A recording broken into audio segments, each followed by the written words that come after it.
बाबा जी की प्यारी सास संगत जी, आज जो मैं आपको बताने जा रही हूँ उससे पहले अगर आपने हमारा चैनल लाइक शेयर फॉलो और सब्सक्राइब नहीं किया है तो जरूर कर लीजिए। साथ में बेल आइकन भी जरूर प्रेस करें जी, जिससे आपको बाबा जी की प्यारी प्यारी बातें पता चल सके।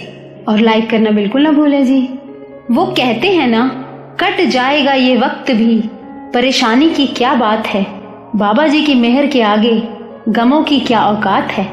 मैं आपको एक ऐसी घटना बताती हूँ जिससे आपको गर्व महसूस होगा कि हम उस मालिक के बच्चे हैं जिसके आगे सारी नेगेटिव ताकतें फेल हैं। तो ये प्यारी सी घटना ये है, अब्दाली नाम तो आपने सुना ही होगा। हुकूमत का उस वक्त का वो मालिक था। उसने जब सुना कि थोड़े से सिख भी पूरी मुगल सेना को यूं चुटकियों में खत्म कर देते हैं, तो उसने आर्टिस्ट को बुलाया। उस वक्त के आर्टिस्ट वो होते थे जो नाटक मंडली में काम करते थे।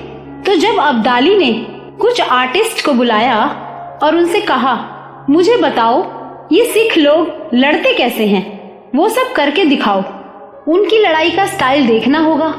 और आर्टिस्ट तो होते ही इसलिए हैं कि हूबहू उसी स्टाइल में करके दिखा देते हैं।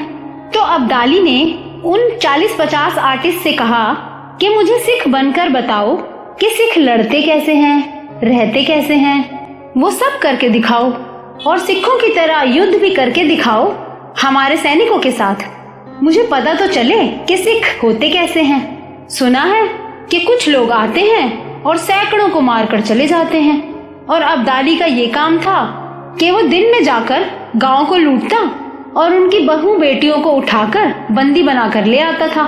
और सिख क्या करते थे, क्योंकि सिख थोड़े होते थे और अब्दाली की सेना लाखों में, तो सिख रात का इंतजार करते थे और रात के वक्त हमला करते थे, क्योंकि मुगल सेना रात के वक्त शराब पीकर मदमस्त हो जाती थी।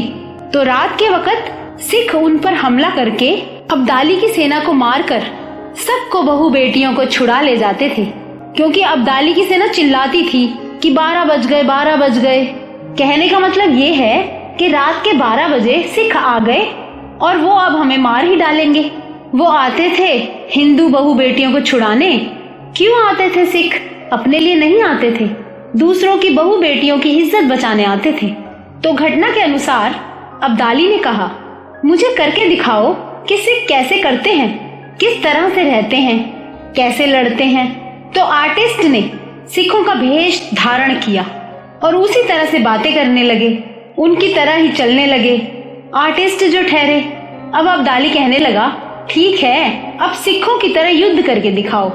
तो आर्टिस्ट बोले, सिख युद्ध से पहले अरदास किया करते हैं। तो अब्दाली कहने लगा, करो अरदास। तो ये 40-50 आर्टिस्ट थे और इन्होंने अरदास की सिखों के जैसे खड़े होके। अरदास करते हुए बोले, जैसा सिख अरदास करते हैं, अरदास में ही बोले कि युद्ध करने जा रहे हैं, गुरु महाराज जी हमारी फतेह हो, हमारा एक एक सैनिक सैकड़ों को काटे, डरे नहीं। और यह अरदास करके युद्ध शुरू कर दिया और उन्होंने सचमुच अब्दाली की सेना को खत्म कर दिया। वह मेरे सतगुरु। अब्दाली चिल्लाता रह गया, बस करो, बस करो, हो गया, मैं समझ गया हूँ। पर कोई नहीं रुका और वो मारते रहे। आखिर में जब ये नजारा खत्म हुआ तो अब्दाली बोला, तुम्हें क्या हो गया था? तुम्हें कहा था नाटक करके दिखाओ और तुमने हजारों मेरे आदमी मार दिए। तो आर्टिस्ट बोले, पता नहीं क्या हुआ, जब अरदास की तो मन जुड़ गया था। अरदास में कौन सी शक्ति वर्ती वो ही जाने। एक दिखावे के लिए अरदास की और उनका मन जुड़ गया। अरदास की ताकत देखो कि करनी में आ जाती है। तो बाबा जी की प्यारी साध संगत जी, ये जो अरदास में ताकत होती है, ये इंसान को कहां से कहां पहुंचा सकती है। वो कहते हैं ना कि अगर सच्चे मन से अरदास की जाए तो कायनात भी उसे पूरा करने में जुट जाती है। तो यहाँ तो उस सच्चे पिता, उस परमात्मा के सामने अरदास है, तो पिता क्या सुनेगा नहीं अपने बच्चों की? सच्चे मन से अरदास करके तो देखो, मालिक से मालिक को मांगो। वो तो पूरी कायनात का सृजनहार है, पूरी कायनात के मालिक हम बच्चों के सामने यूं ही आ जाते हैं। तो सोचो कितनी ताकत होगी हमारी अरदास में कि बाबा जी ने सबके मन की जान ली। तो बाबा जी की बहुत ही प्यारी साध संगत जी, अगर आपको ये वीडियो अच्छा लगा हो तो लाइक जरूर करना और इस वीडियो को ज्यादा से ज्यादा शेयर करना जिससे बाबा जी की प्यारी संगत में अगर कोई बहुत ही परेशानी या मुसीबत से गुजर रहा हो तो यह सुनकर उसको बाबा जी पर विश्वास और दृढ़ हो जाए।